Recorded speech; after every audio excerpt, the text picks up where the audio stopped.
ఇప్పుడే మనం చూస్తూ ఉన్నాం ఏదైతే వెలుగొండకు సంబంధించినటువంటి టన్నెల్ 2లో మనందరం కూడా ఉన్నాం. ఈ టన్నెల్ 2లో కూడా చాలా క్లిష్టమైనటువంటి వర్క్. ఇప్పుడే మనం నడుచుకుంటూ వస్తూ ఉంటే ఈ 30 మీటర్లోనే 3 చోట్ల కొలాప్స్ అయి కింద పడినటువంటి ఏదైతే రాక్స్ను కూడా మనం చూస్తూ ఉన్నాం. అంటే ఇటువంటి ప్రమాదకరమైనటువంటి క్లిష్టమైనటువంటి పనులు నిత్యం ఈ టన్నెల్లో ఉన్నటువంటి స్థితి. మొన్ననే మన తెలంగాణలో కూడా ఇట్లానే టన్నెల్ కొలాప్స్ అయ్యి ఏ రకంగా అయితే అక్కడ విషాదం చూసాం, మనందరం కూడా చూసాం. అటువంటి క్లిష్టమైనటువంటి పనులు కూడా జగన్మోహన్ రెడ్డి గాలి వదిలేస్తే మళ్ళీ మన కూటమి ప్రభుత్వం అధికారంలోకి వచ్చిన తర్వాత ఈ 22 నెలల్లో మరి హెడ్ వర్క్స్ కానీ టన్నెల్ 2కి లైనింగ్ అండ్ బెంచింగ్ పనులు కానీ ఫీడర్ కెనాల్ అయితే మొన్ననే 460 కోట్లు పెట్టి ఆ లైనింగ్ అండ్ సిసి వాల్ నిర్మాణం కానీ ఇవన్నీ పనులు పూర్తి చేసుకుంటూ వస్తుంది. ఈ పనులన్నీ ఒక ఎత్తు. ఈ టన్నెల్ 2లో ఇప్పుడు మనం చూసేటువంటి చిక్కుబడిపోయినటువంటి టన్నెల్ బోరింగ్ మెషిన్ ఒక ఎత్తు.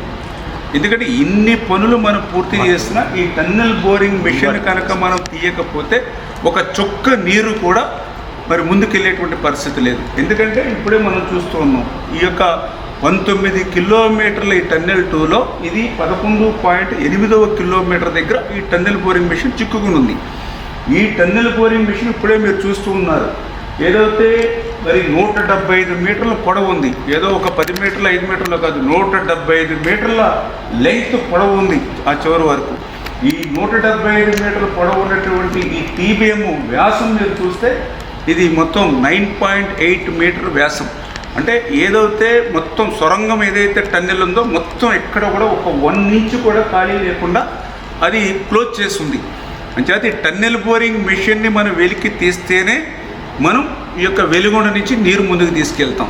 కానీ జగన్మోహన్ రెడ్డి 5 సంవత్సరాల పాలనలో ఈ టన్నెల్ బోరింగ్ మెషిన్ ఇట్లా చిక్కుబడిపోయి ఉంటే దీన్ని వెలికి తీయడానికి వీలు లేకుండా హైకోర్టు స్టే ఆర్డర్ దీని మీద ఇచ్చి ఉంటే కనీసం చిన్న ప్రయత్నం కూడా చేయకుండా మరి ఆ రోజు వెలుగొండ పూర్తయిపోయిందని ఇన్ని క్లిష్టమైనటువంటి పనుల్ని దగ్గర 3,000 కోట్ల రూపాయల విలువైన పనులు ఇంకా మిగిలి ఉండగానే ఆయన మరి జాతికి అంకితం అని చెప్పి ఈ యొక్క జిల్లాను కానీ ఇక్కడ రైతులు కానీ ఎంత మోసం ఎంత దగా చేశాడో ఇవాళ ఈ టన్నెల్ బోరింగ్ మిషన్ ఇక్కడ చిక్కుకున్నటువంటి విషయాన్ని చూస్తేనే మనందరికీ కూడా స్పష్టంగా అర్థమవుతున్నటువంటి పరిస్థితి. కానీ ఈరోజు ఈ కూటమి ప్రభుత్వం వచ్చిన తర్వాత ఈ 22 నెలల్లో ఈ యొక్క వేల కోట్ల రూపాయల పనులు ముందుకు తీసుకెళ్లడమే కాదు, 5 సంవత్సరాల్లో పరిష్కారం కానిటువంటి ఈ టన్నెల్ బోరింగ్ మిషన్ను ఏదైతే హైకోర్టులో స్టే ఉందో చంద్రబాబు నాయుడు గారు సైతం ఆయన అడ్వకేట్ జనరల్ గారితో మాట్లాడి అడ్వకేట్ జనరల్ గారు కూడా స్వయంగా అటెండ్ అయ్యి మరి నిన్ననే ఈ టన్నెల్ బోరింగ్ మిషన్ మీద ఉన్నటువంటి స్టే ఆర్డర్ని వేకౌట్ చేయడం జరిగింది. దానివల్లే ఇప్పుడు ఈ టన్నెల్ బోరింగ్ మిషన్ని ఇప్పుడు వెలికి తీయడానికి మనకు మార్గం దొరికింది.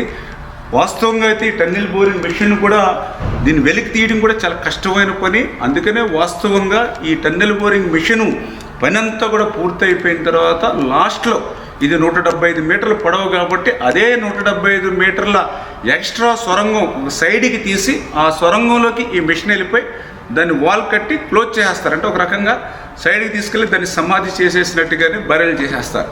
కానీ ఇది కదిలేటువంటి పరిస్థితి లేదు కాబట్టి ఇప్పుడు దీన్ని డిస్మాండిల్ చేసి బయటకు తీసుకెళ్ళాలి.